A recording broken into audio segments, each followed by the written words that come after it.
All right, so here we have our light source, and here we have our suspended moon. And see, this is how shadows work. The shadow can never be smaller than the object, and that's why I have a problem with this here.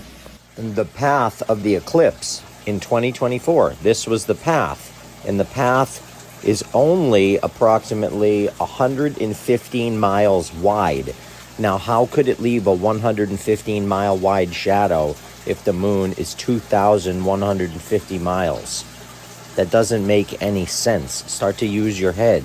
I know that science likes to tell us that shadows can be bigger if the light source is far enough away, but you can use the actual sun and try this, and it still doesn't work. So it is a lie.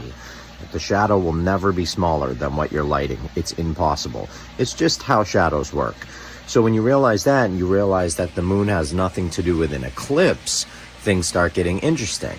Now, let me explain a little bit about what I think is actually happening. These are something called the nodes. Now, the nodes, I believe, is what is actually blocking the sun. Now, I want to explain to you this story, okay? Now, according to the legend, during the churning of the cosmic ocean, Sarbani disguised himself as a deity to partake in drinking the nectar of immortality. However, Lord Vishnu recognized this deception and severed Sarbani's head with his Sudar chakra. This act split Sarbani into two entities, and these entities are called Ratu and Ketu. Now, this is the story where we get these entities, okay? Now, Ratu and Ketu are depicted as this snake. Ratu is depicted as a head without a body, while Ketu is portrayed as the tail without a head in Vedic astrology. Now, Ratu and Ketu are considered shadowy planets or lunar nodes. They are lacking physical form.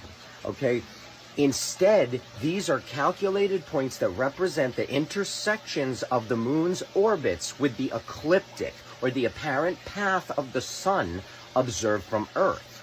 The ascending node marks the point where the moon moves from south to north on the ecliptic wall, and the descending node marks the point where the moon moves from north to south.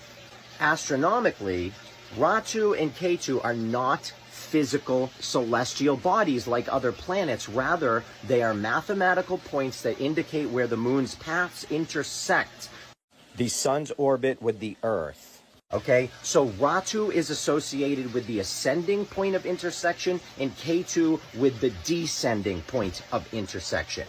So again, it isn't the moon that is blocking the sun on these solar eclipses. I believe it is the lunar nodes.